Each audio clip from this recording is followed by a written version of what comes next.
සුබ සන්ධ්‍යාවක් හැමෝටම. අද අපි සාකච්ඡා කරන්නේ විභක්ති පාඩම අපිට ඒක කතා කරන්න බැරි නිසා.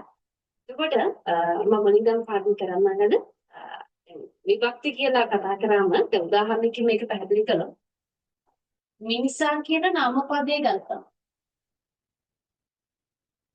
මිනිසා කියන නාමපදයේ ගත්තම අපිට මේ මිනිසා කියන පදේ එක එක විදිහට වර්ණනා කරන්න පුළුවන්. මිනිසා කියන නාමපදයේ ගත්තම මේක අපිට එක එක විදිහට වර්ණනා ගන්න පුළුවන්. දැන් උදාහරණයක් විදිහට ගත්තොත් මිනිස් හැදෙනවා මිනිසා.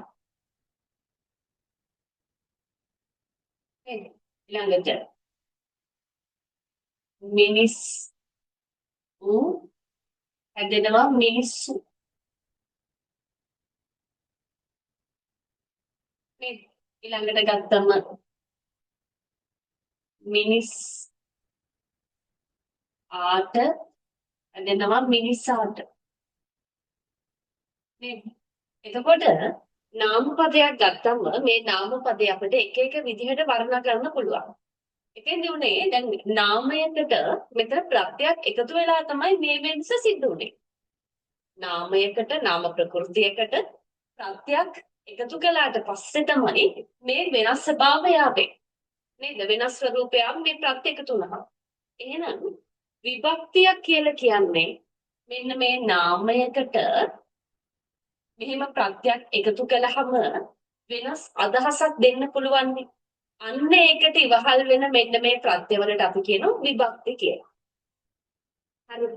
විභක්ති කියන්නේ මෙන්න මේ එක එක විදිහට මේ මිනිසා, මිනිස්සු, මිනිසාට, මිනිසාගේ, මිනිසාගෙන්, මිනිසා විසින් ඔන්න ඔය වගේ නාමයන් වලට එක එක වෙනස් ස්වરૂපයන් දෙන්න හැකියාව තියෙන මෙන්න මේ ප්‍රත්‍යවලට අපි කියනවා විභක්ති කියලා. හරිද? එතකොට අපි ඉගෙන ගන්නවා විභක්ති වර්ග 9ක්. අපි ඉගෙන ගන්නවා විභක්ති වර්ග 9ක්. අපි කතා කරනවා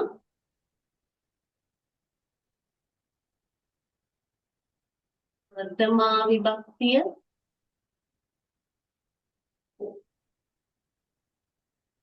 ප්‍රථමා කර්ම, කර්තෘ, කරන, සම්ප්‍රදාන, අවදි, සම්බන්ධ, ආධාර, ආලපන. මෙන්න මේ කියන විභක්ති 9 අපි කතා කරනවා මේ පාඩම යටතේදී. ප්‍රථමා කර්ම කර්තෘ කර්ම සම්ප්‍රදාන අවදි සම්බන්ධ ආධාර ආලපන කියන මෙන්න මේ විභක්ති 9 තමයි අපි කතා කරන්නේ ඔය පාඩම යටතේදී.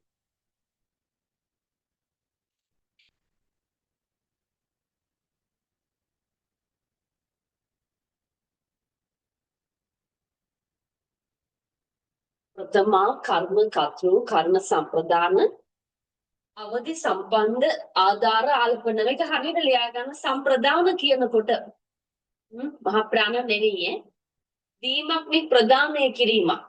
ප්‍රධාන දෙකේ වෙනස තේරුම් ගන්න.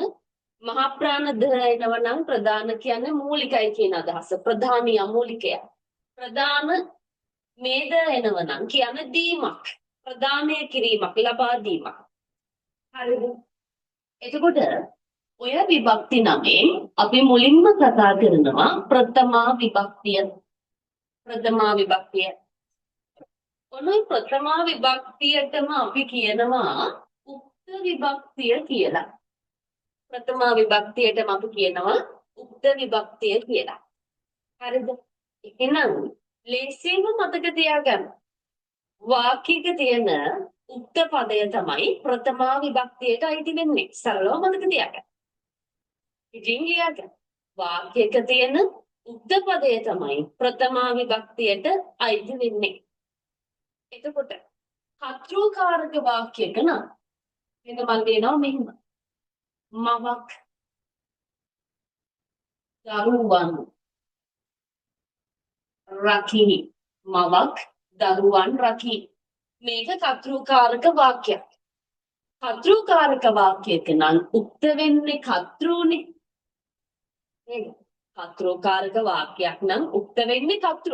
එහෙනම් කර්තෘකාරක වාක්‍යයක නම් ප්‍රථම විභක්තිය ගන්නේ උක්ත කර්තෘ. ඉතින් මතක තියාගන්න. කර්තෘකාරක වාක්‍යයක නම් ප්‍රථම විභක්තිය ගන්නේ උක්ත කර්තෘ. අපි කතා කළා. උක්ත පදය තමයි වාක්‍යයක උක්ත පදය තමයි ප්‍රථම විභක්තියට අයිති වෙන්නේ. නේද? වාක්‍යයක උක්ත පදය තමයි ප්‍රථම විභක්තියට අයිති වෙන්නේ. එහෙනම් කර්තෘකාරක වාක්‍යයක නම් උක්ත පදය වෙන්නේ කර්තෘනේ. එහෙනම් කර්තෘකාරක වාක්‍යයක නම් කර්තෘ තමයි ප්‍රථම විභක්තිය ගන්න. උක්ත කර්තෘ. ගොවියෝ වැඩ කරති. ගොවියෝ වැඩ කරති. වැඩ කරන්නේ කවුද? ගොවියෝ. මෙන්න කර්තෘකාරක වාක්‍යයක්. මෙන්න මේ වාක්‍ය උක්ත කර්තෘ. එහෙනම් ගොවියෝ තමයි ප්‍රථම විභක්තියට අයිති වෙන්නේ. එහෙනම් ගොවියෝ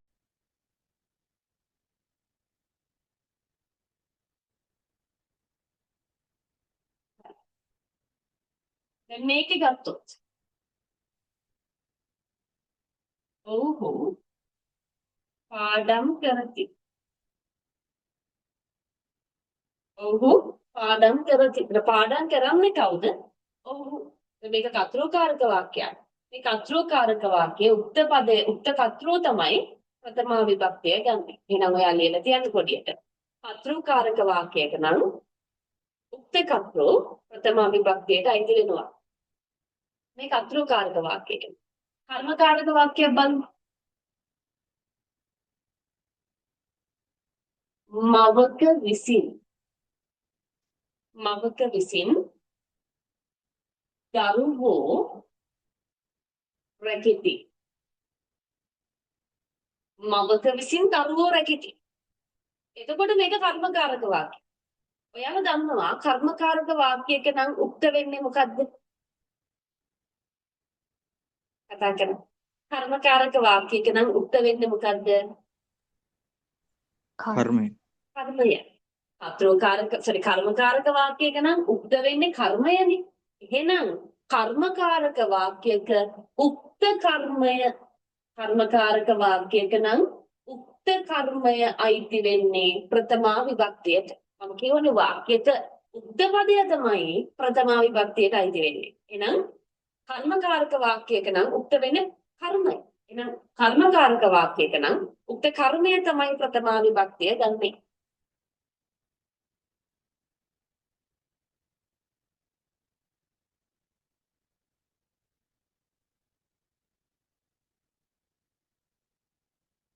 ගොවියන්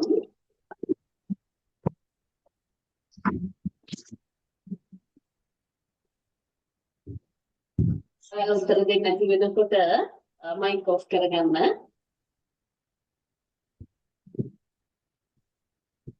ගොවියන් විසින්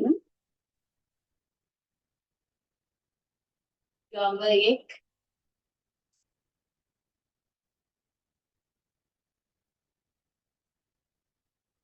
දක්වනු ලබයි. මේ වාක්‍ය ප්‍රථම විභක්තියට අයිති වෙන පදේ මොකක්ද? ගවයෙක්. මේක කර්මකාරක වාක්‍යයක්. කර්මකාරක වාක්‍යයක නම් උක්ත වෙන්නේ කර්මපදය. එහෙනම් කර්මකාරක වාක්‍යයක නම් උක්ත කර්මය තමයි ප්‍රථම විභක්තියට අයිති වෙන්නේ. එහෙනම් මතක තියාගන්න ඕනේ මෙන්න මේ කාරණාව.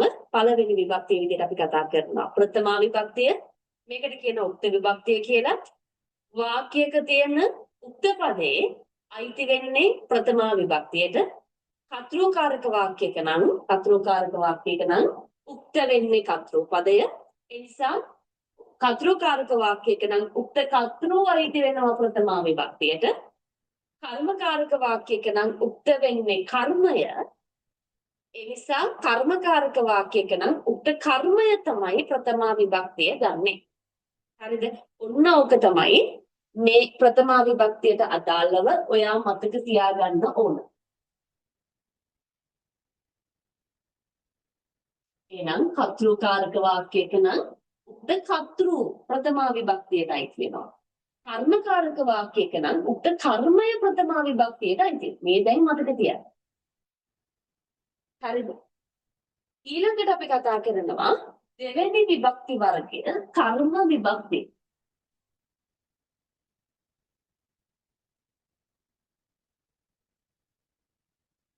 කර්ම විභක්තිය. දැන් ඔයාලා දැනටමත් දන්නවනේ කර්ම පදේ කියන්නේ මොකද්ද කියලා නේද? මව්වරු දරුවන් රකිති. මව්වරු දරුවන් රකිති. එතකොට ඔයාලා දන්නවනේ මේ තියෙන්නේ ක්‍රියාව ක්‍රියාවෙන් උක්ත වෙන පදය නැත්නම් ක්‍රියාවෙන් කියවෙන පදේ කර්තෘ ක්‍රියාවෙන් කියවෙන පදේ කර්තෘ දැන් මේකේ කර්තෘ උක්තයි කර්තෘගේ ක්‍රියාවට යටත් වෙන පදේ කර්මය මේ කර්තෘගේ ක්‍රියාවට යටත් වෙන පදේ කර්මය මේ කර්තෘකාරක වාක්‍යයක නම් කර්මය අනුක්තයි කියලා මේක මතක් වෙන්න ඕන. එහෙනම් කර්මය කියන්නේ කර්තෘගේ ක්‍රියාවට යටත් වෙන පදයක්. එහෙනම් වාක්‍යයක කර්තෘකාරක වාක්‍යයක මෙන්න මේ කර්ම පදය අයිති වෙන්නේ කර්ම විභක්තියට. වාක්‍යයක කර්තෘකාරක වාක්‍යයක කර්ම පදය කර්තෘගේ ක්‍රියාවට යටත් වෙන පදේ අයිති වෙන්නේ කර්ම විභක්තියට. ඒ මතක කර්තෘගේ ක්‍රියාවට යටත් වෙන පදය අයිති වෙන්නේ කර්ම විභක්තියට. කර්මය හොයාගන්න විදිහ දැන් ඔයාලා දන්නවා. ක්‍රියාවෙන් ප්‍රශ්න කරනවා එක්ක කාවද නැත්නම් මොනවද කියලා. මව්වරු රකින්නේ කාවද? එයාලා කියවන්නේ මොනවද? එතකොට කාවද මොනවද කියලා ප්‍රශ්න කළාම කර්මය හොයාගන්න පුළුවන්. එහෙනම් කර්තෘගේ ක්‍රියාවට යටත් වෙන පදය අයිති වෙන්නේ කර්ම විභක්තියට කියලා මතක තියාගන්න.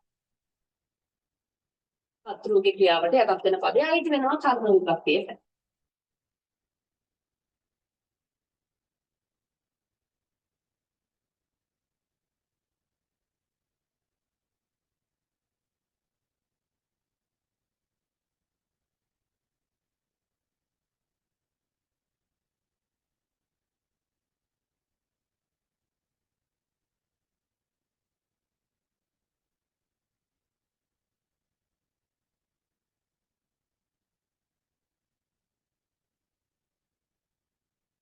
මෙන්න බලන්න.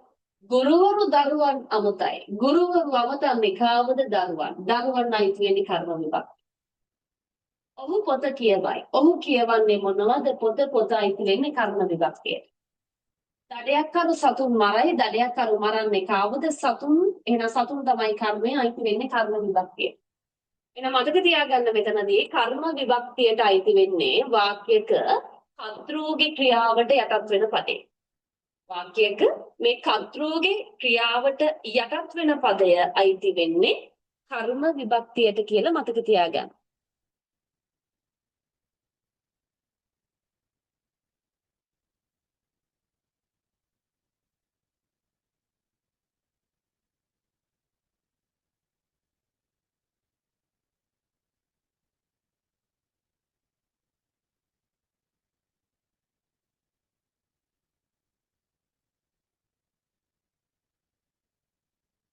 හරිද? ඊළඟට අපි කතා කරනවා කර්තෘ විභක්තිය. ප්‍රථම කර්ම කර්තෘ. තුන්වෙනි විභක්තිය අපි කතා කරනවා කර්තෘ විභක්තිය. කර්තෘ විභක්තිය. එතනදී කර්ම විභක්තිය තව පොඩි කොටසක් කියනවානේ. යනම් කර්ම විභක්තියට මාපහු වෙන්න පොඩි කොටසක් කියන්නත් ඕන. මතක තියාගන්න වාක්‍යයක මෙන්න මේ වගේ පදයක් තියෙනවා නං මෙන් සේ වැනි වගේ වඳු එව් මෙන්න මේ වගේ පදයක් විලස වාක්‍යයක මෙන්න මේ වගේ නිපාත පදයක් ඇවිල්ලා ඔය නිපාත පදයට කලින් අනුක්ත පදයක් තියෙනවා අන්න ඒ පදේ අයිති වෙන්නේ කර්ම විභක්තියට. උදාහරණයක් ගත්තොත් මා වැනි බිලින්දා වර වර ළඟට කැඳා දුක් සැප කොයින්දා අසන නිරින්දෝ වෙන කොයින්දා මා වැනි බිලින්දා. මෙන්න වැනි කියන නිපාතයට කලින් මෙන්න එදිලා තියෙනවා නාම පදයක්. එහෙනම් මා වැනි මෙන්න මේක අයිති වෙන්නේ කර්ම විභක්තියට. ඊළඟ සතුන් වගේ ඔයාලට මතක ඇතිනේ වාක්‍ය රීතිවලදී වාක්‍ය රීතිවලදී නම් මතක් වෙන්න ඕනි මෙහෙම එකක් කතා කළා මෙන්සේ වැනි වගේ අයිරු විලස බඳු උදෙසා සඳහා පිනිස වගේ නිපාත පදයකට කලින් එන පදය අනුක්ත වෙන්න ඕනි කියන කතා කළා වාක්‍ය රීතිවලදී. දැන් ඔයාලට මතක් වෙනවනේ කර්ම විභක්තියේදී කතෘකාරක වාක්‍යක කර්මය අනුක්තයි. අනුක්ත පදේනේ එන්නේ කර්මයේ විදිහට දෙන අනුක්ත පදේ තමයි කර්ම විභක්තිය ගත්තේ. එහෙනම් මෙතනදී මේ වගේ නිපාත පදයකට කලින් නාම පදයක් යෙදෙනවා නම් ඒක අනුක්ත වෙන්න ඕනේ. සත්තු වගේ කියන්නේ සතුන් වගේ. සතුන් වගේ හැසිරෙන්න එපා. සත්තු වගේ හැසිරෙන්න එපා කියන්න බෑනේ. ඊළඟට දරුවන් වගේ. දරුවන් බඳු. දරුවන්සේ. එහෙනම් මෙන්න මේ වගේ නිපාත පදයකට කලින් යෙදෙන පදය අයිති වෙන්නේ කර්ම විභක්තියට කියලා පොඩ්ඩක් සටහනක් දාගන්න. මෙන්සේ වැනි වගේ බඳු එව් විලස ඔන්න ඔය වගේ පදයකට කලින් යෙදෙන පදය අයිති වෙන්නේ කර්ම විභක්තියට කියලා මතක තියාගන්න. ඊළඟට ඕන මෙන්න මේ පද ටිකත් ඔහොම මතක තියාගන්න. වාක්‍යයක යෙදিলা තියෙනවා නම් කරා කියන පදය ඊට පස්සේ මිස ඊළඟට මුත් ඔන්න ඔය වගේ පද යෙදিলা තියෙනවා නම් ඊළඟට වෙත මෙන්න මේ වගේ පදයක් යෙදিলা තියෙනවා නම් වාක්‍යයක ඊට කලින් යෙදෙන පදය අයිති වෙන්නේ කර්ම විභක්තියට.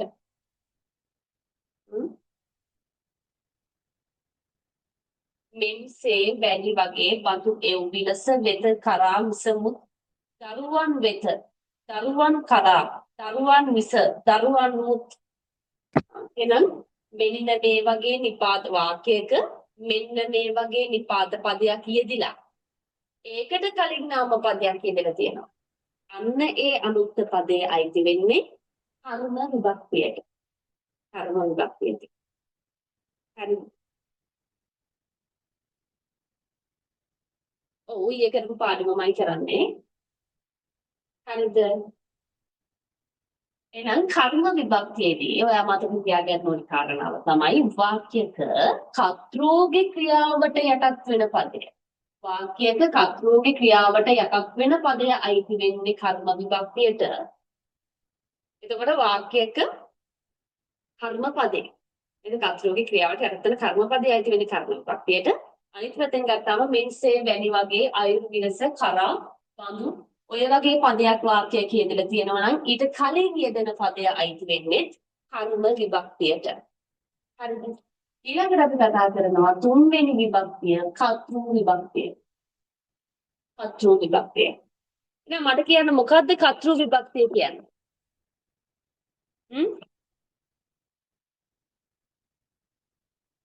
වාක්‍යයක් ගත්තම උදාහරණයක් ගන්න කොහොමද? මා විසින්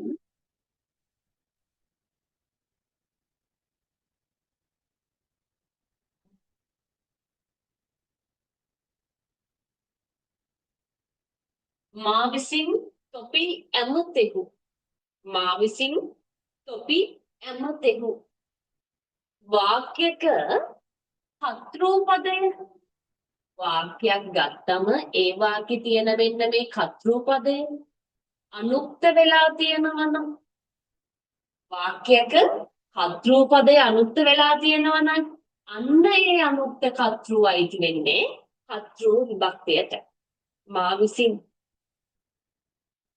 මා විසින් අයිති වෙන්නේ කර්තෘ විභක්තියට.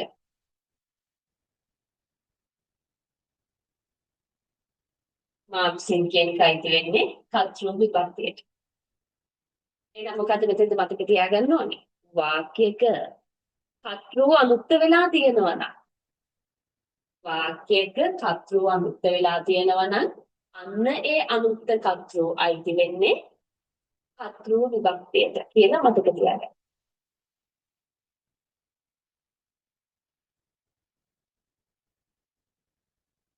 අනුක්ත කර්තෘ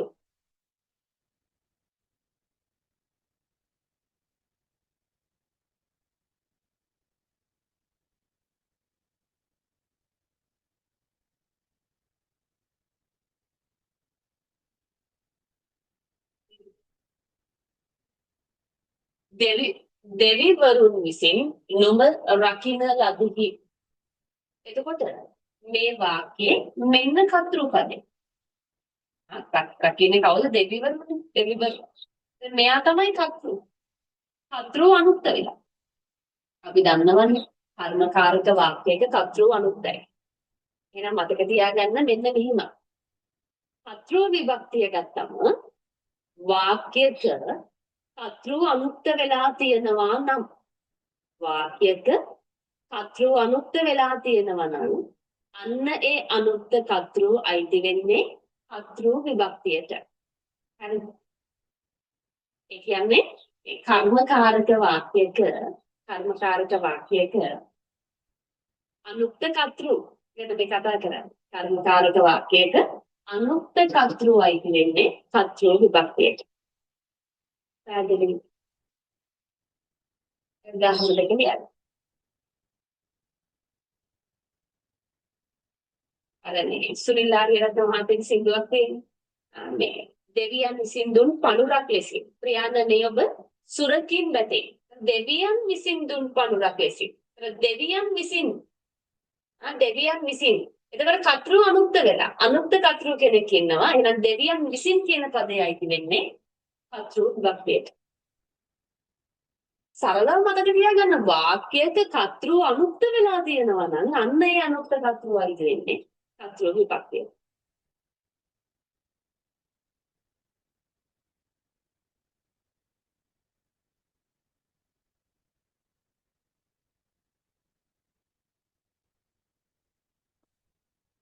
හරිද?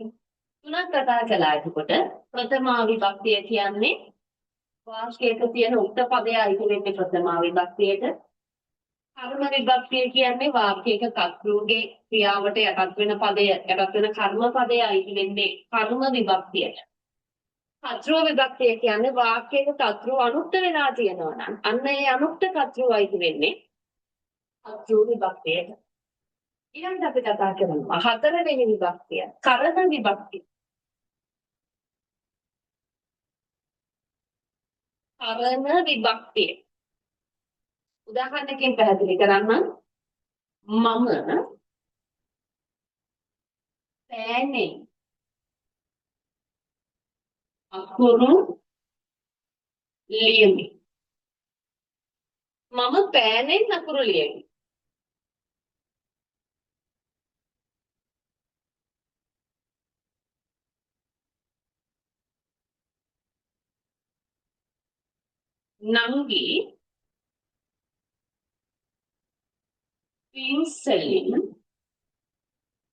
නංගි පින්සලෙන් චිත්‍ර අඳින. එතකොට මේ කර්තෘනේ මම තමයි කර්තෘ. මම මොකද කරන්නේ? අකුරු ලියන. මට අකුරු ලියන්න උපකාරී වුණේ මොකක්ද? මට අකුරු ලියන්න උපකාරී වුණේ මෙන්න මේක. එහෙනම් අන්න මෙන්න මේක අයිති වෙනවා කරන විභක්තියට. මේක කියන්නේ මොකක්ද එතකොට? කර්තෘගේ ක්‍රියාවට උපකාරී වෙන පදය අයිති වෙන්නේ කරන විභක්තියට. මතක තියාගන්න වාක්‍යයක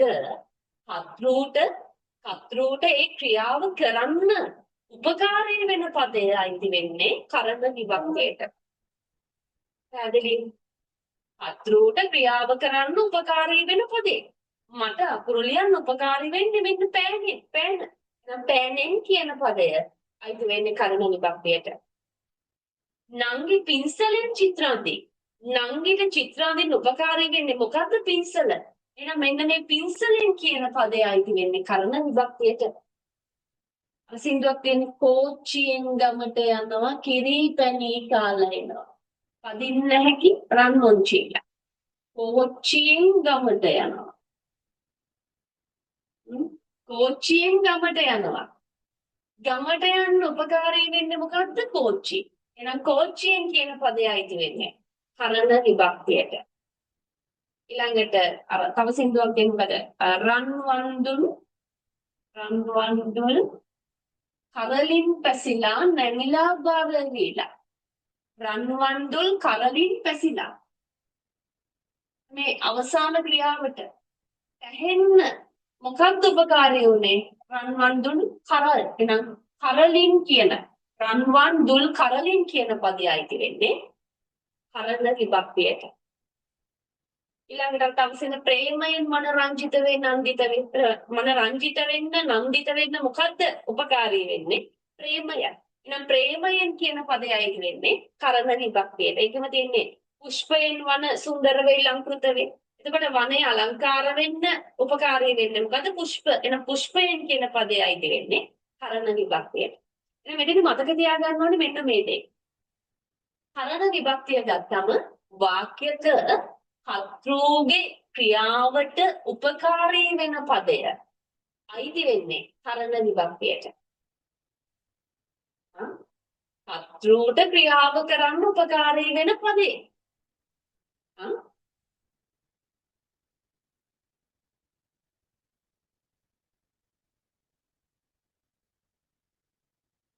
වෛද්‍යවරයා බෙහෙත් වලින් රෝගියා සුවපත් කළේය. වෛද්‍යවරයා බෙහෙත් වලින් රෝගියා සුවපත් කළේය. ඒතර කර්තෘ කවුද? වෛද්‍යවරයා. ක්‍රියාව මොකද්ද? සුවපත් කළා. වෛද්‍යවරයාට ලෙඩාව සුවපත් කරන්න උපකාරී වුණේ මොනවද? බෙහෙත්. එහෙනම් බෙහෙත් වලින් කියන වචනය අයිති වෙන්නේ කරන විභක්තියට. සරලයි මතක තියාගන්න එතන. කර්තෘගේ ක්‍රියාවට උපකාරී වෙන පදේ. මම පෑනෙන් අකුරු ලියන්නේ. ඒක මතක තියාගන්නකෝ. මම පෑනෙන් අකුරු ලියනවා. ඉතින් මට අකුරු ලියන්න මොකක්ද උපකාරී උනේ? පෑන. එහෙනම් පෑනෙන් කියන පදේ අයිති වෙන්නේ කරන විභක්තියට. මට මේ වාක්‍යයේ කරන විභක්ති පදේ කියන්න. මම වමතින් අකුරු ලියමි. කරන විභක්ති පදේ මොකක්ද? වමත. වමතින්. වමත නෙවෙයි වමතින්. වමතින් කරන විභක්ති පදේ. මට එතකොට අකුරු ලියන්න උපකාරී වෙන්නේ මොකද? වමත. එතන ඒක වාක්‍යයේ තියෙන වමතින් කියන පදේ අයිති වෙන්නේ කරන විභක්තියට. එහෙනම් පෑනෙන් කරන විභක්තිය, පින්සලෙන් කරන විභක්තිය, කෝච්චියෙන් කරන විභක්තිය, රන්වන්දුල් කරලින් කරන විභක්තිය. ඉතින් මතක තියාගන්න ඕනි කාරණාව. එහෙනම් කරන විභක්තිය කියලා කියන්නේ කර්තෘට ක්‍රියාව කරන්න උපකාරී වෙන පදය අයිති වෙන්නේ කරන විභක්තිය. කර්තෘගේ ක්‍රියාවට උපකාරී වෙන පදය අයිති වෙන්නේ කරන විභක්තියට.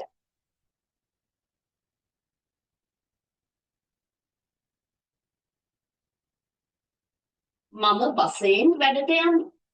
මට වැඩට යන්න උපකාරී වෙන්නේ මොකද්ද? බසයෙන්. බසයෙන් කියන පදය අයිති කරන විභක්තිය. يعني කර්තෘට ක්‍රියාව කරන්න උපකාරී වෙන පදේ. හරිද? ඊළඟට අපි කතා කරමු සම්ප්‍රදාන විභක්තිය. සම්ප්‍රදාන. මොකක්ද මේ සම්ප්‍රදාන කියන්නේ? ප්‍රදානය කිරීමක් ලබන්න හඟවනවා. ප්‍රදානය කිරීමක් ලබන්න හඟවනවා. මෙහෙම බලන්න. පියා දරුවන්ට උපදෙස් දෙයි. පියා දෙන්නේ මොනවද? පියා දෙන්නේ මොනවද? උපදෙස්. දැන් සම්ප්‍රදාන විභක්තිය කියන්නේ මොනවා හරි දෙන දෙයක් ලබන කෙනා අයිති වෙන්නේ සම්ප්‍රදාන විභක්තිය. මොනවා හරි දෙයක් දෙනකොට අයලගේ මයික් ඔන් වෙලා ඔෆ් කරගන්න.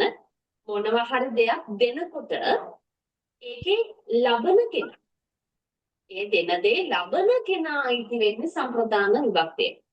එතකොට පියා දරුවන්ට උපදෙස් දෙනවා.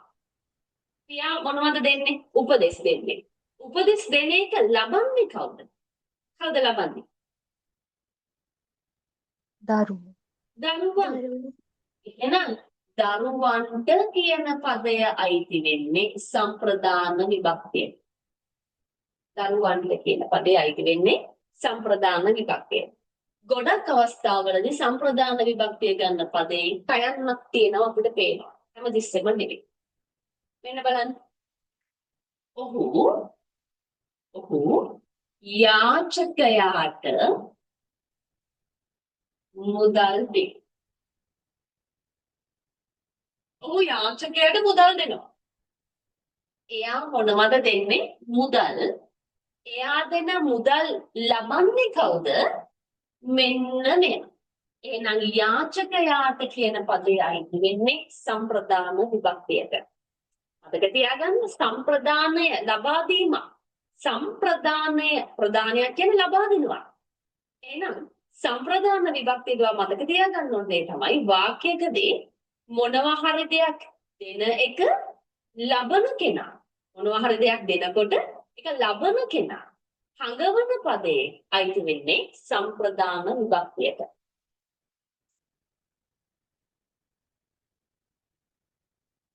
මම දෙමාපියන්ට වඳිමි. මම දෙමාපියන්ට වඳිමි. මම මොකද කරන්නේ? මම වඳිනවා. මගේ වැඳීම ලබන්නේ කවුද? දෙමාපියන්. එහෙනම් දෙමාපියන්ට කියන පදය අයිති වෙන්නේ සම්ප්‍රදාන විභක්තිය. ගොඩක් වෙලාවට අඳුන ගන්න හරි ලේසි. තයන්නක් තියෙනවා සම්ප්‍රදාන විභක්ති පදේ. එහෙම නොවන අවස්ථා තියෙනවා. එහෙම නොවන අවස්ථා තියෙනවා.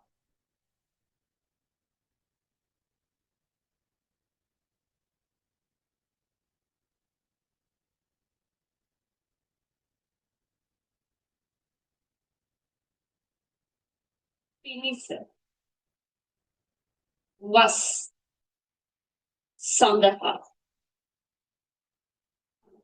පිනිස වස් සඳහා උදෙසා මෙන්න මේ පද වාක්‍යයක තියෙනවා නම් අල්ලේනා උඹ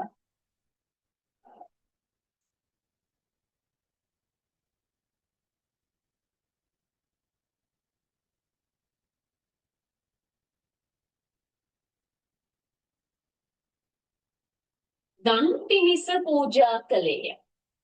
දන් පිනිස පූජා කළේය. එතකොට පූජා කළේ මොකක් පිණිසද? දන් පිණිස. එතකොට මෙන්න දන් පිණිස කියන පදේ පිණිස අර්ථය දෙනවා නම් සඳහා උදෙසා අර්ථය දෙනවා නම් අන්න ඒ පද අයිති වෙන්නේ සම්ප්‍රදාන විභක්තියට. මෙතන අවස්ථා දෙකක් ඔයා මතක තියාගන්න. තව උදාහරණයකින් පැහැදිලි කරොත්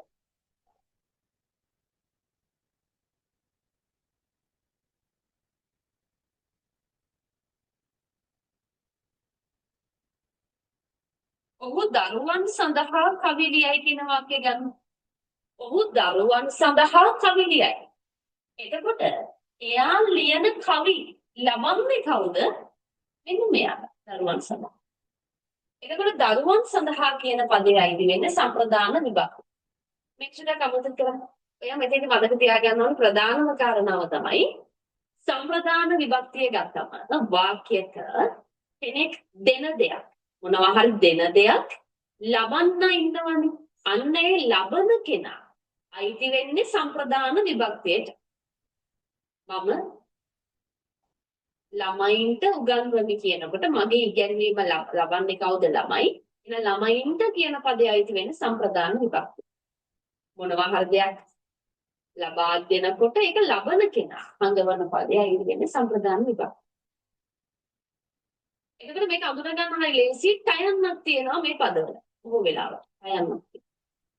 අනිත් අවස්ථාව ඔයා මතක තියාගන්න ඕනේ වාක්‍යක පිනිස වස් සඳහා උදෙසා කියන පද එක නාම පදයක් ඉදිරියට තියෙනවා.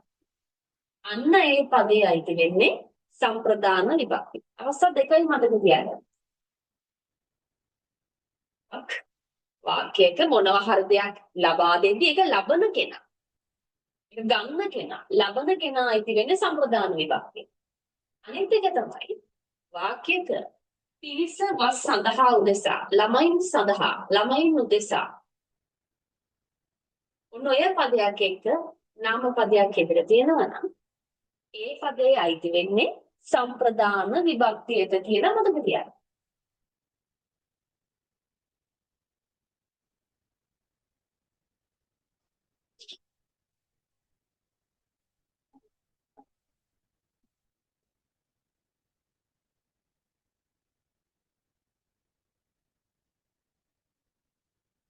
මොනවා හරි දෙයක් දෙනකොට ඒක ලබන කෙනා. එතන මතක තියාගන්න එක වාක්‍යයක්. මම දෙමාපියන්ට වඳිමි. මගේ වැඳීම ලබන්නේ කවුද? දෙමාපියන්. එහෙනම් දෙමාපියන්ට කියන පදේ අයිති වෙන්නේ සම්ප්‍රදාන විභක්තිය.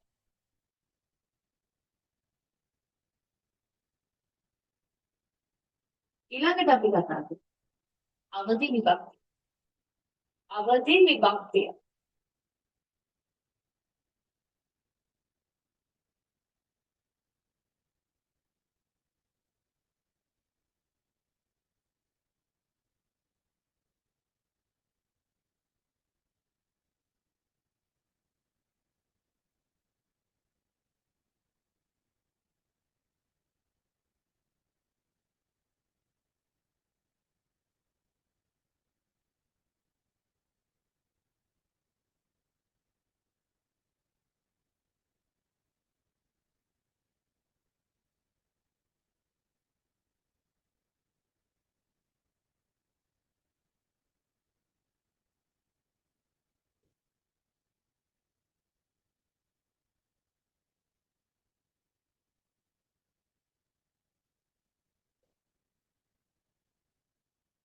අහසින් තරුවක් කඩා වැටෙනවා.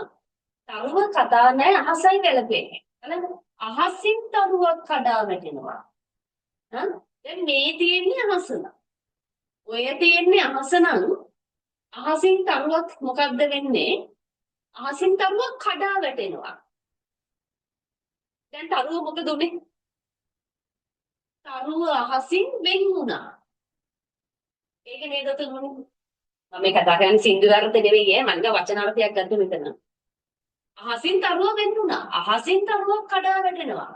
අහසයි තරුවයි වෙන් වුණා. නටුවෙන් නැහැඹුල් මලක් වැටෙනවා. නැහැඹුල් කියන මුලින්ම හටගත් කියන එක. මේ තියෙන්නේ නටුව නම් නටුවේ තිබිච්ච මල මොකද උනේ? නටුවෙන් නැහැඹුල් මලක් වැටෙනවා. මම ගත්ත වචනාර්ථය සින්දු අර්ථ නෙවෙයි. නටුවෙන් නැහැඹුල් මලක් වැටෙනවා. දැන් මොකද උනේ? නටුවයි මලයි වෙන් වුණා. නටුවයි මලයි වෙන් වුණා. එහෙනම් මෙතනදී මොකද උනේ? අහසයි තරුවයි වෙන් වුණා. නටුවයි මලයි වෙන් වුණා. එහෙනම් අවදි විභක්තියේදී වෙන්නේ වෙන්වීමක් හඟවනවා. සීමා අර්ථයක් පළ කරනවා. වෙන්වීමක් සීමා අර්ථයක් පළ කරන පදේ අයිති වෙන්නේ අවදි විභක්තියට.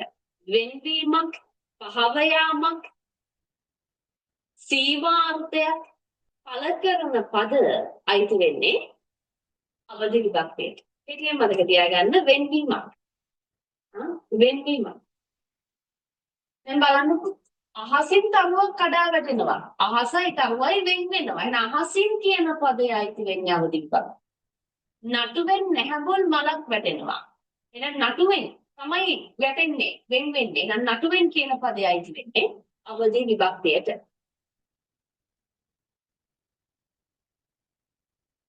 මගේ අතින් පෑන බිමට වැටුණා. අතින් බිමට වැටුණා පෑන. එහෙනම් අතේ තිබුණු පෑන මොකද උනේ? අතයි පෑනයි වෙන් වුණා. එහෙනම් අතින් කියන පදයයි වෙන්නේ අවදි විභක්තියට.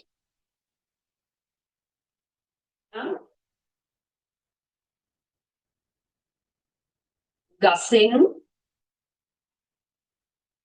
කොළයක් බිම වැටේ.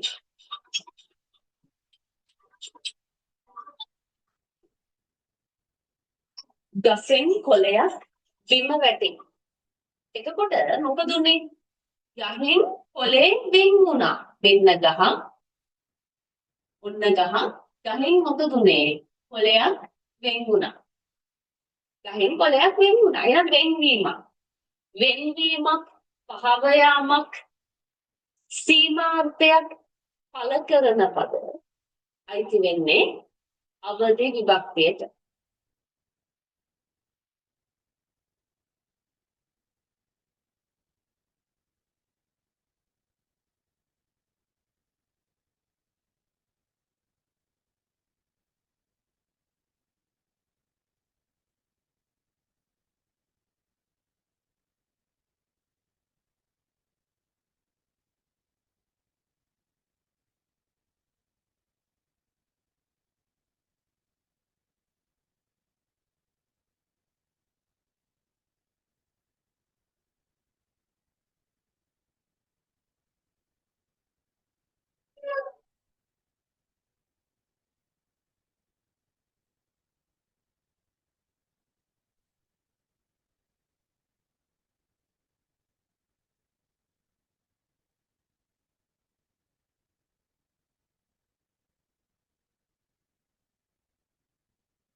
පොල් ගෙඩිය ගසෙන් බිම වැටුණි. දැන් මොකද උනේ? ගහෙන් පොල් ගෙඩිය වෙන් වුණා. එහෙනම් වෙන්වීමක් හඟවනවානේ. එහෙනම් ගසෙන් කියන පදය අයිති වෙන්නේ අවදි විභක්තියට වෙන්වීමක්. එන් කියන ප්‍රත්‍ය තියෙනවානේ.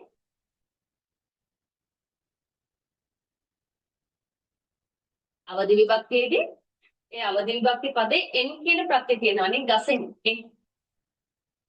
වාහනයෙන් දුමක් පිට වේ. වාහනයේ දුමක් පිට වෙනවා. ඒතර වාහනයයි දුමයි වෙන් වෙනවා. වෙන්වීමක්.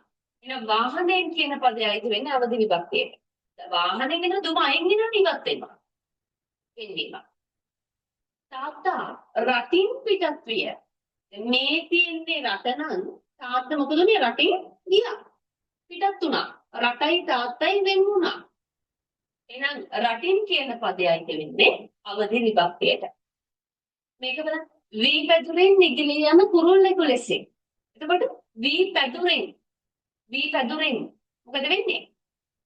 කුරුල්ල වී පැදුරෙන් නිගිලලා යනවා. මේ තියෙන්නේ වී පැදුර නම් කුරුල්ල මේකෙන් ඉවත් වෙලා යනවා. කුරුල්ලයි වී පැදුරයි වෙන් වෙනවා. එහෙනම් වී පැදුරෙන් කියන පදයයි වෙන්නේ අවදි විභක්තියට. දැන් පැහැදිලිද? වෙන්වීමක් හඟවනවා නම් පහව යාමක් ඉවත්ව යාමක් හඟවනවා නම් අන්න ඒ පදයයි වෙන්නේ අවදි විභක්තියට. එතනදී ඔය ඉන් ප්‍රත්‍ය තියෙනවා ඒ පදවල. පැහැදිලිද? එතකොට ඔයා මතක තියාගන්න ඕන දේ තමයි අවදි විභක්තිය ගැන කතා කරනකොට වාක්‍යයක වෙන්වීමක් ඉවත්ව යාමක් පහව යාමක් හඟවන පද අයිති වෙන්නේ අවදි විභක්තියට. ඒක මතක තියාගන්න. ආසෙන් තරුවක් කඩාලා දෙනවා. ඔක මතක තියාගත්තාම ඇති. එතන මතක් වෙනවා වෙන්වීමක් තමයි මෙතන හඟවන්නේ. හැම එක විභක්තියකට එක උදාහරණ ගන්නකොට මතක තියාගත්තත් කමක් නැහැ. ඒකට ලේසි. එහෙම නැත්නම් තේරුමෙන් මොකද තියාගන්න. අවදි විභක්තිය වෙන්වීමක් පහව යාමක් ඈත්වීමක් හඟවනවා. අන්න එහෙම හඟවන පද අයිති වෙන්නේ අවදි විභක්තියට. වෙන්වීමක් හඟවන.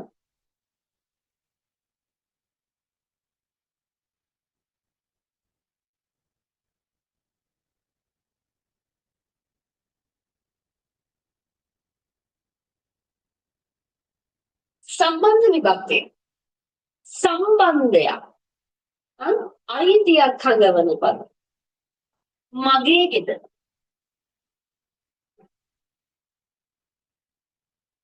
මගේ ගෙදර කාගේද? මගේ. අයිතිය හඟවන පද. අයිතිය. ස්වාමීත්වය. ඒක සරලව මතක තියාගන්න. වාක්‍යයක අයිතිය හඟවන පදයක් තියෙනවා. වාක්‍යයක අයිතිය හඟවන පදයක් තියෙනවා නම් අන්න ඒ පදේ අයිති වෙන්නේ සම්බන්ධ විභක්තියට. මගේ ගෙදර කියනකොට එතකොට මගේ කියන පදයෙන් අයිතියක් හඟවන්නේ. එහෙනම් මගේ කියන පදේ අයිති වෙන්නේ සම්බන්ධ විභක්තියට. ඊළඟට ගත්තම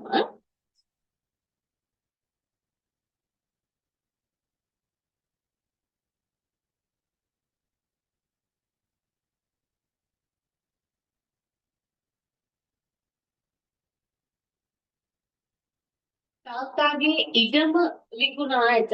තාත්තාගේ ඉඩම විකුණා ඇත. එතකොට ඉඩම කාගේද? තාත්තාගේ. එහෙනම් මෙන්න හිමිකාරීත්වයක්. අයිතියක් හඟවනවා තාත්තගේ.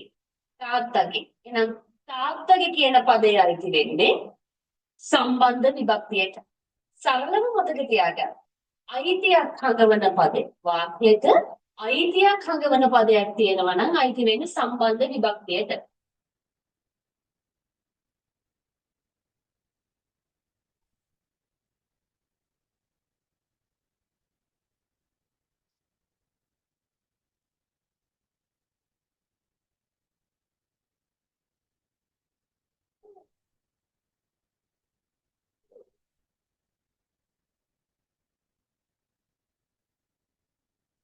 බල්ලාගේ කකුල තුවාල විය.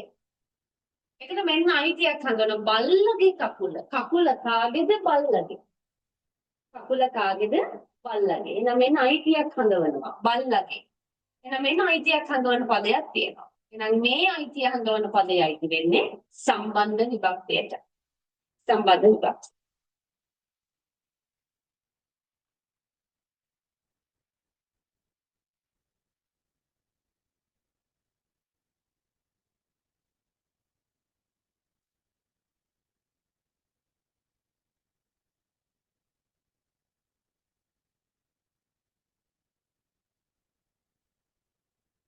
මුහුදේ රළ වේගවත්ය. මුහුදේ රළ වේගවත්ය. වේගවත්ය. එතකොට රළ කාගේද? මුහුදේ. එහෙනම් මෙන්න අයිතියක් වෙන්නන පදයක් තියෙනවා. රළ කාගේද? මුහුදේ රළ.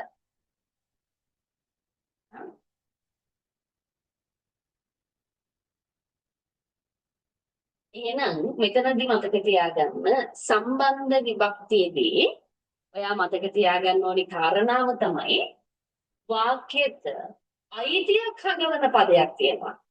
වාක්‍යයක අයිතියක් හඟවන පදයක් තියෙනවා නම් අන්න ඒ පදේ අයිති වෙන්නේ සම්බන්ධ විභක්තියට. අයිතියක් හඟවන පදයක් අයිති වෙන්නේ සම්බන්ධ විභක්තියට. ඔතන මතක තියාගන්න මගේ. මගේ ගෙදර මතක තියාගන්නකො සම්බන්ධ විභක්තියට. එතකොට මතක හිටියි. සම්බන්ධ විභක්තියට මතක තියාගන්න මගේ ගෙදර. එතන මතක් වෙනවනේ මගේ තමයි පදේ. එතකොට එතන තියෙන අයිතිය එනම් සම්බන්ධ විභක්තිය කියලා කියන්නේ. විභක්තියට අයිති වෙන්නේ වාක්‍යයක අයිතිය හඟවන පදේ අයිති වෙන්නේ සම්බන්ධ විභක්තියට. හරිද? වාක්‍යයක අයිතියක් සම්බන්ධයක් හඟවන පද සම්බන්ධ විභක්තියට අයිති වෙනවා. ඊළඟට අපි කතා කරනවා ආධාර විභක්තිය. ආධාර විභක්තිය. දැන් මෙතන ආධාරයක් කියන්නේ මොකක්ද? ආධාරයක්. දරා සිටීමක්. දරා සිටීමක් හඟවනවා.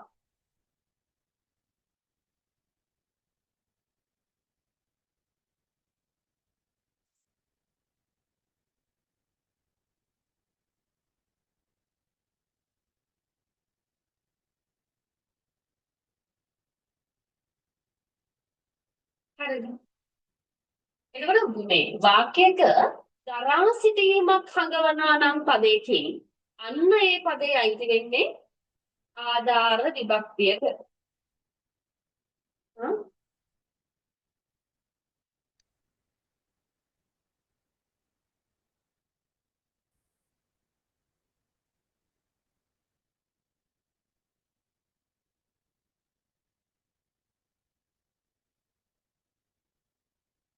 අඹ ගසේ කුරුල්ලෙක් ඇත.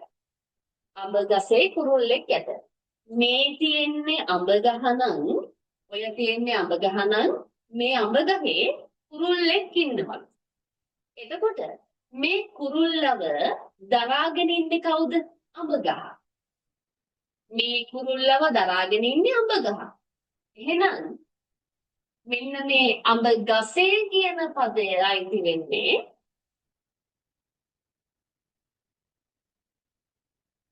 ආධාර විභක්තියට. ගසෙහි අඹ ගසෙහි කුරුල්ලෙක් ඇත. එතන මෙන්න අඹ ගහේ කුරුල්ලෙක් ඉන්නවා. ඒක කුරුල්ල දරාගෙන ඉන්නේ අඹ ගහ.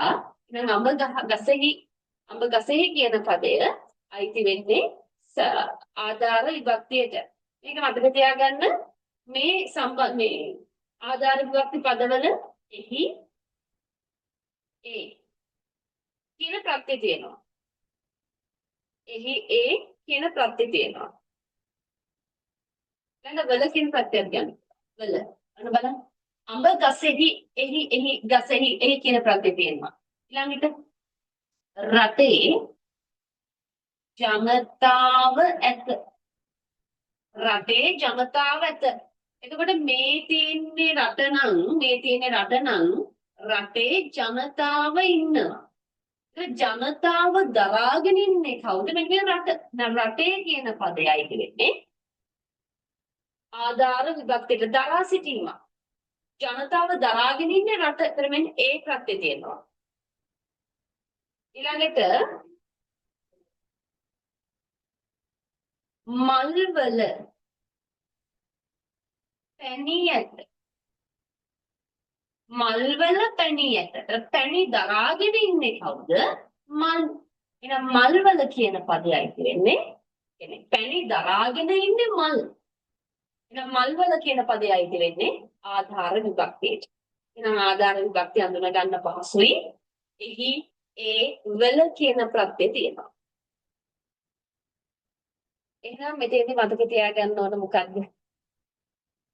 ආධාර විභක්තියේදී ඔයා මතක තියාගන්න ඕනි වාක්‍යයක දරා සිටීමක් හඟවන පදයක් තියෙනවා. වාක්‍යයක දරා සිටීමක් හඟවන පදයක් තියෙනවා නම් අන්න ඒ පදයයි වෙන්නේ ආධාර විභක්තියට. ලේසි අඳුනගන්න එහි ඒ වල වගේ ප්‍රත්‍යයන් තියෙනවා. දැන් මට කියන්නකෝ මෙන්න මේක බලන්න හැමෝම උත්තරයක් දෙන්න මේකට.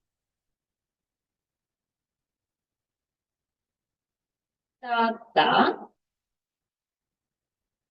රටෙන් පිටත් විය. මෙන්න මේ රටෙන් කියන පදය අයිති වෙන්නේ මොන විභක්තියටද? උත්තරයක් දෙන්න.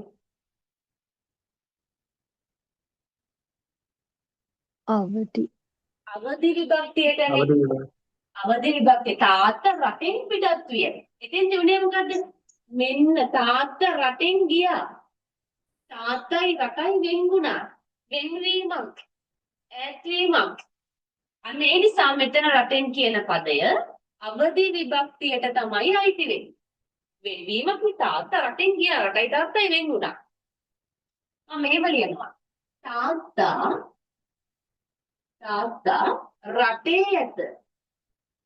දැන් රටේ කියන පදේ අයිති වෙන්නේ මොන විභක්තියටද? ආධාර විභක්තිය. දැන් තාත්තා මෙන්න රටේ ඉන්නේ තාත්තා. දැන් තාත්තා රටේ ඇත. දැන් තාත්තා දරාගෙන ඉන්නේ රට. එහෙනම් දරා සිටීමක් හඟවන්න පදේ අයිති වෙන්නේ ආධාර විභක්තිය. ඔන්න වෙනස් වෙන විදිහ. දරා සිටීමක් හඟනවා නම් ආධාර විභක්තිය. වෙන්වීමක් හඟනවා නම් අවදි විභක්තිය. සම්බන්ධයක් අයිතියක් හඟවනවා නම් සම්බන්ධ විභක්තිය. නම මතක තියාගන්න.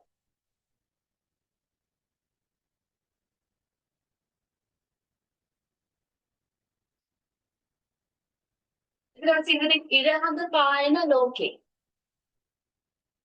ආලෝකය අතරේ සැප දුක සමබර වේ.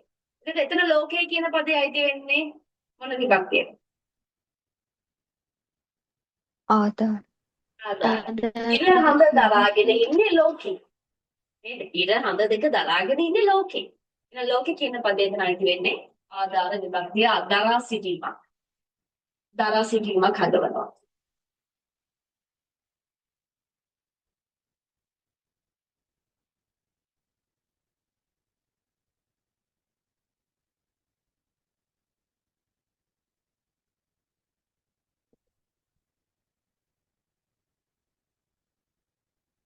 ඊළඟට අපි කතා කරමු ආලපන විභක්තිය. ආලපන. ආලපන කියන්නේ මොකක්ද? ආලපන කියන්නේ වාක්‍යයක ඇමතීමක් තියෙන පදයක් තියෙනවා. ආමන්ත්‍රණයක් කරන පදයක් තියෙනවා. ඇමතීමක් කරන පදයක් තියෙනවා නම් අයිති වෙන්නේ ආලපන විභක්තියට. දරුව මෙහි එන්න. දරුව මෙහි එන්න.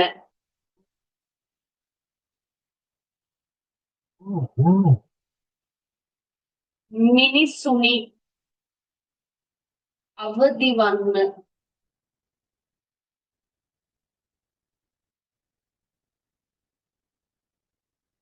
මිනිසුනි අවදි වන්න. ගුරුතුමනි සමා වෙන්න. දරුව ඇමතීමක්නේ අමතනවා. දරුව ඇමතීමක්. ආලපන විභක්තිය. මිනිසුනි අමතනවා ඇමතීමක්. ආලපන විභක්තිය. ගුරුතුමනි අමතනවා ඇමතීමක්. ආලපන විභක්තිය. පුතුනි බලන් යොමානුවන්. පුතුනි බලන් යොමානුවන්. කවුරුද එන්නේ? පුතුනි බලන් යොමානුවන් කවුරුද එන්නේ? ඒතර පුතුනි අමතනවා. පුතුනි ඇමතීමක්. ඊළඟට කියන්නේ පියාණනීම නැවත උපන්නොත්. පියාණනී නැවත උපන්නොත්. පාරුම මේ සංසාරේ. පියාණනී අමතනවා ඇමතීමක්. එතකොට වාක්‍යයක අමතන පදයක් තියෙනවා නම් ආමන්ත්‍රණය කරන පදයක් තියෙනවා ඇමතීමක් කරන පදයක් තියෙනවා අන්න ඒ පදය අයිති වෙන්නේ ආලපන විභක්තියට. හරිද? ඔන්න විභක්තිය. ඔක්කොම කතා කරලා දැන් ප්‍රථමා කර්ම කර්තෘ කරන සම්ප්‍රදාන ප්‍රථමා කර්ම කර්තෘ කර්ම සම්ප්‍රදාන අවදි සම්බන්ධ ආධාර ආලපන. හරි නේද? නම් මේව කතා කරලා නේ. හරි. දැන් එන්න ආයෙ මුලට. දැන් මතක් කරගන්න ඉගෙන ගත්ත එක. අපි කතා කළා විභක්තියක් කියලා කියන්නේ නාමයක් ගත්තම මතකනේ මේක මිනිසා මිනිස්සු මිනිසුන්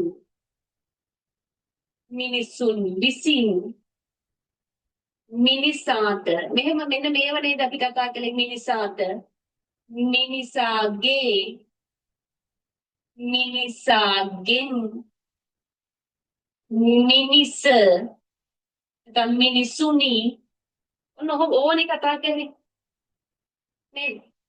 ඔන්න ඒ විදිහට අපි කතා කර පද වෙනස් වෙන්නේ. එතකොට විභක්තියක් කියලා කියන්නේ නාමයකට ප්‍රත්‍යක් එකතු කරලා මිනිසා මිනිස් ආගේ මිනිසාගේ.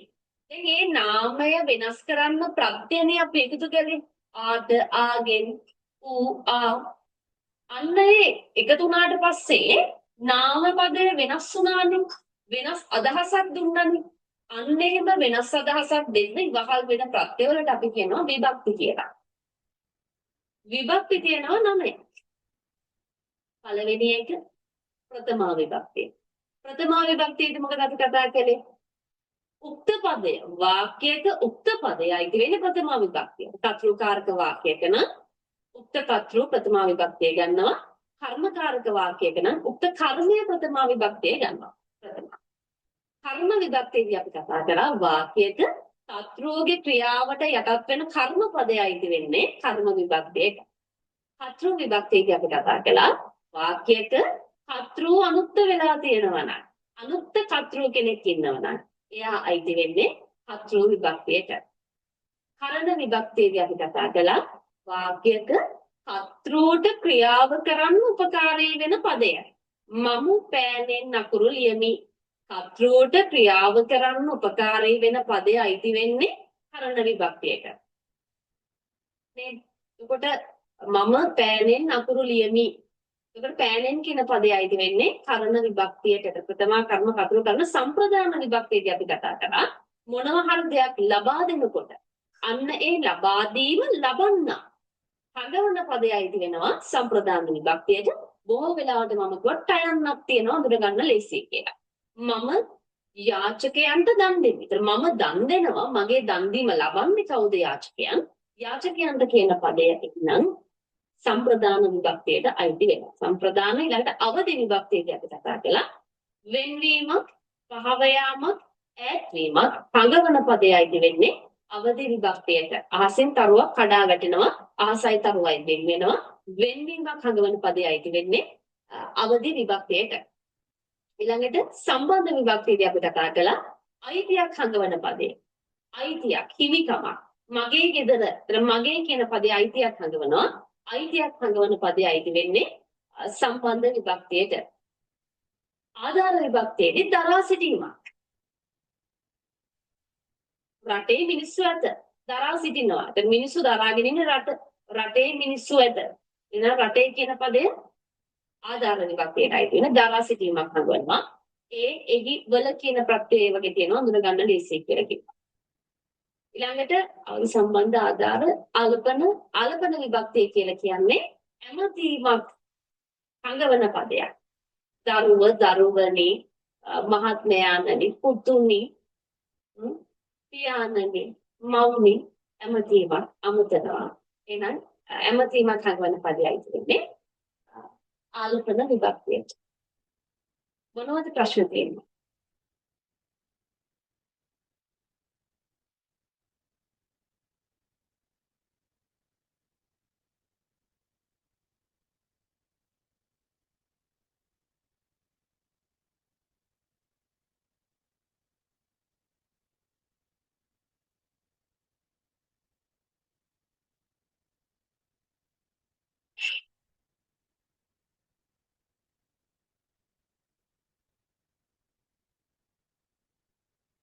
ගැටලු මොනවද තියෙන්නේ? විභාගෙදී ප්‍රශ්න එන්න පුළුවන්.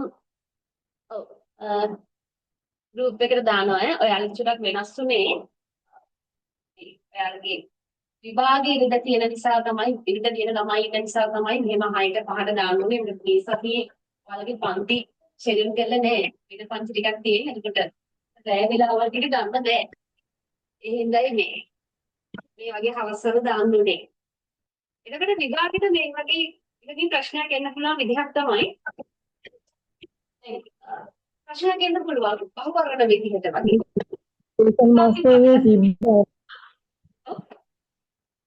ස්ටේෂන් මාස්ටර් එකේ තිබ්බා උනාට ඒක මතකත් නැහැ මොකද්ද තිබ්බේ කියලා විභක්ති වලින් කොහොමද තිබ්බා. විභක්ති වලින් කොහොමද ප්‍රශ්න ආවේ? ඒක මතක නැහැ මිස් මට විභක්ති දැනගෙන හිටියෙත් නැහැ ඉතින් මේ මතකත් නැහැ ඒක මේ කොහොම හරි විභක්ති වලින් තිබ්බා ප්‍රශ්නේ මතක නැහැ. එතකොට මේකේ excuse me miss. ඔව් මිස් SM එකේ තිබ්බේ දීලා තිබ්බ විභක්ති වර්ග තුනක් පහත සඳහන් වචන පිළිවෙලින් අවදි ඊට පස්සේ මතක නැහැ සම්ප්‍රදාන හරි තාමක් හරි විභක්ති තුනක් දීලා ඊට පස්සේ අන්න ඒකට ගැළපෙන පිළිතුරු අඩංගු වර්ණය තෝරන් තමයි තිබ්බේ. ඒකේ තිබ්බේ වචන වලින් එකක් මතකයි ගෙයි කියන එක තිබ්බා. ගෙයි යන්නයි අල් යයන්නයි. ගෙයි ඒ කියන්නේ මම ආධාර විභක්තිද අවදි විභක්තිද? ඒක දෙන වචනෙත් එක තමයි බලන්න වෙන්නේ. සත්‍ය විතරක් කියුවට විභක්තිය මොකක්ද කියලා අහන්න වාක්‍ය කියන්න ඕනේ. නෑ වාක්‍යයක් නෑ මිස්. කියන්නේ වචන ටික විතරයි. වචනේ මොකක්ද තිබ්බේ? ගේ ඊට පස්සේ ගේ ඇතුළේ කියන එක. එතකොට මම හිතා ආධාර නේද? ගේ කී කියන ගේ ඔව්. මේකද? අන්න හරි. ගෙයි කියන එක මොකටද අයිති වෙන්නේ? ගේ ඇතුලේ ආධාර විභක්තිය ගෙයි මිනිස්සු ඇත කියලා හිතන්න. ගෙයි මිනිස්සු ඇත. මේ තියෙන්නේ ගේ නම් ගෙයි මිනිස්සු ඉන්නවා. එතකොට මොකද්ද? දැන් දන්නවා. මොකද්ද විභක්තිය? ආධාර විභක්තිය. ආධාර විභක්තිය නේද? මිනිස්සු දරාගෙන ඉන්නේ මේ ගෙයි. ගෙයි.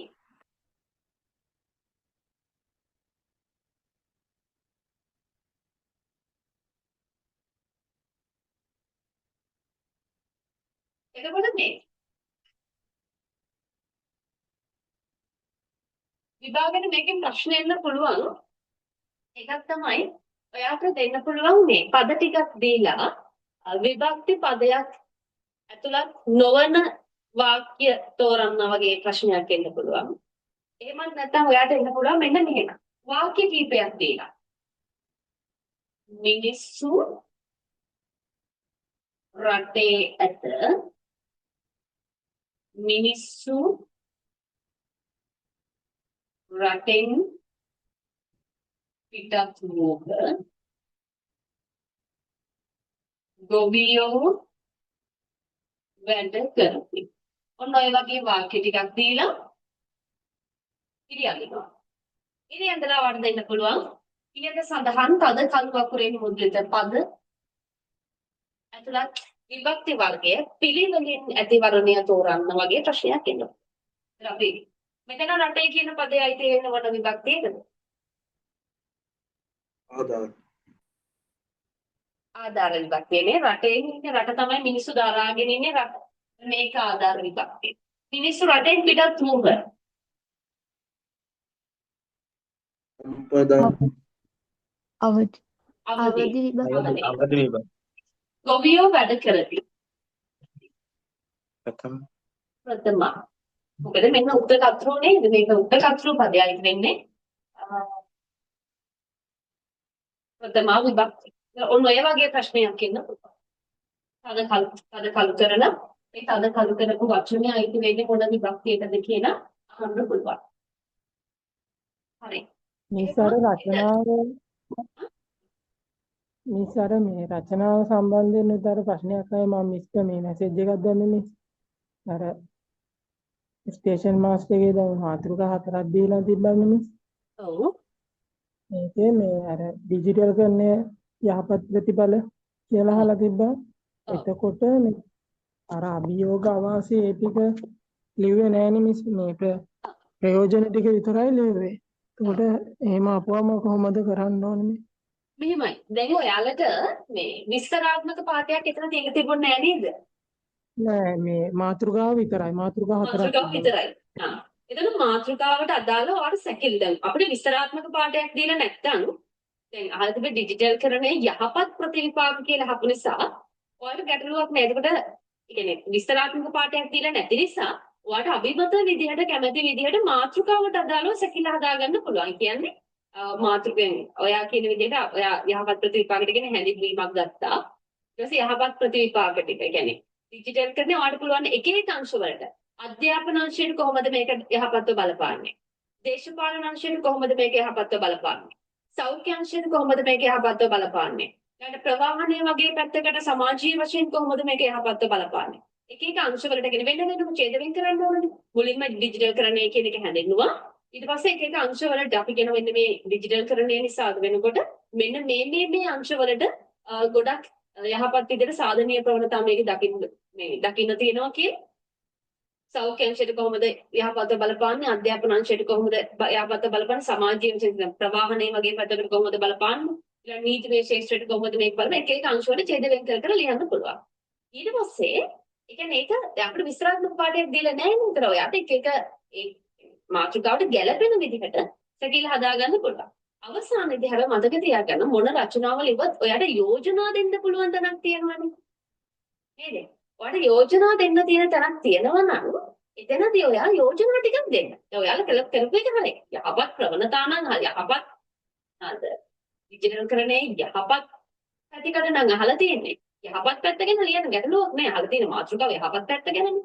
එතකොට හැබැයි වඩ යෝජනා ටිකක් ඒ වගේ වෙලාවකදී දැන් මෙන්න මේ යහපත් මේක මේව බලපානවා වගේම ඔයාට ඕන ලියන්න පුළුවන් මේක තවදුරටත් වැඩි සාධනීය මට්ටමකට අරගෙන එන්න. මේක තව වැඩි දියුණු කරන්න ඔයාගේ යෝජනා ටිකක් යෝජනා ඡේදකින් දාන්න. ප්‍රබල යෝජනා ටික. විතර රචනාව ඇතුලේ ඔයාගේ දෙන්න පුළුවන් තැන් වල විතරයි යෝජනා දෙන්න පුළුවන් තැන් වලදී. මේ රචනාවක් ඇතුලේ ඔයාගේ යෝජනා හරි ප්‍රබලයි. එතකොට හැබැයි මේ ඔහේ ලියන්න එපා. සැකිල්ලක් නැතුව රචනාව ඔහේ ලියගෙන යන්න එපා. මුළු රචනාව පුරාවම පළවෙනි ඡේදන සෞඛ්‍ය ගැන ලියනවා ආයි තුන්වෙනි ඡේදන සෞඛ්‍ය ගැන එහෙම ක්‍රමානුකූල සැලැස්මක් නෑ රචනාවේ. මේ ඔය වගේ මාතෘකාවක් ආවම ඩිජිටල් කරන්නේ යහපත් පැතිකඩ කියලා අහුවම ඔයාට සැකිල්ල හදාගන්න පුළුවන් ඩිජිටල් කරන්නේ කියන එක හඳුන්වනවා පළවෙනි ඡේදේ. ඊට පස්සේ ඔයාගේ කියනවා මේක අංශ ගණනාවක හැම අංශයකටම වගේ යහපත් සාධනීය ප්‍රවණතාවක් පෙන්වන දෙයක්. ඊළඟට ඒක කොහොමද සෞඛ්‍ය අංශයට බලපාන්නේ යහපත් විදියට. ඊළඟට සමාජීය පැත්තට කියන්නේ ප්‍රවාහනය වගේ පැත්තට කොහොමද බලපාන්නේ. අධ්‍යාපනයට කොහොමද බලපාලා තියෙන්නේ. ඊළඟට රටේ ආයතනික පැත්තෙන් ගත්තම ආර්ථිකයට කොහොමද මේක බලපාලා තියෙන්නේ. මොහොම ඡේද වෙන් කරලා. අවසානයේ මේක තවදුරටත් නැත්නම් එතෙන්දී ඔයාට මේ දැන් එතෙන්දී ඔයාට උනන කියන අභියෝග ලිව්වත් වැරද්දක් නෑ එතන. ඔයාලා ඡේදකින් ගත්ත කියනකො යහපත් පැතිකඩෙන්. ඒතර මේ යහපත් තත්වය ඇති වෙනකොට අද වෙනකොට මෙන්න මේ අභියෝගත් ඇවිල්ලා තියෙනවා. ඒක ලිව්වත් ගැටලුවක් නෑ. මේ යහපත් පැතිකඩ ගන්න හදා කරනකොට ගොඩාක් කියන්න බෑ කියන්නේ මුළු රචනාවේ ප්‍රධානම අරමුණ තේරුම් ගන්න ප්‍රධානම අරමුණ තමයි යහපත් පැතිකඩ. සමස්ත රචනාව විහිදෙන්න ඕනේ යහපත් පැත්ත ගැන.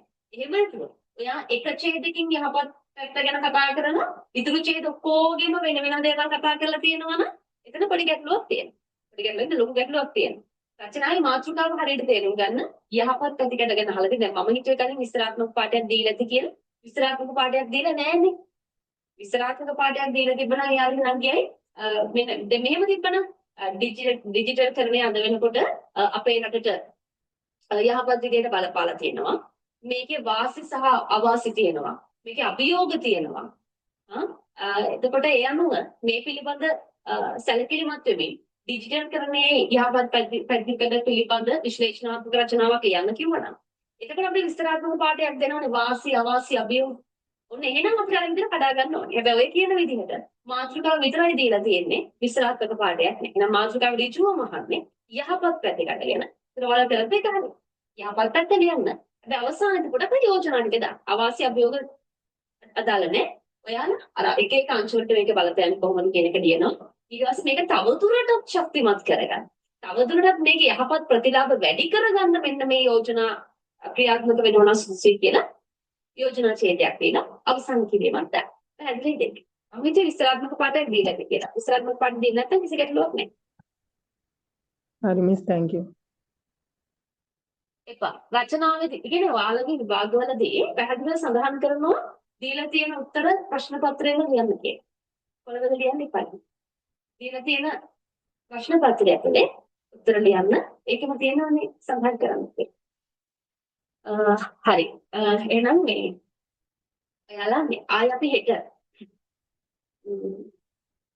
අපි ආයෙම ක්ලාස් එකක් ගමු හවස මම වෙලාව දාන්න.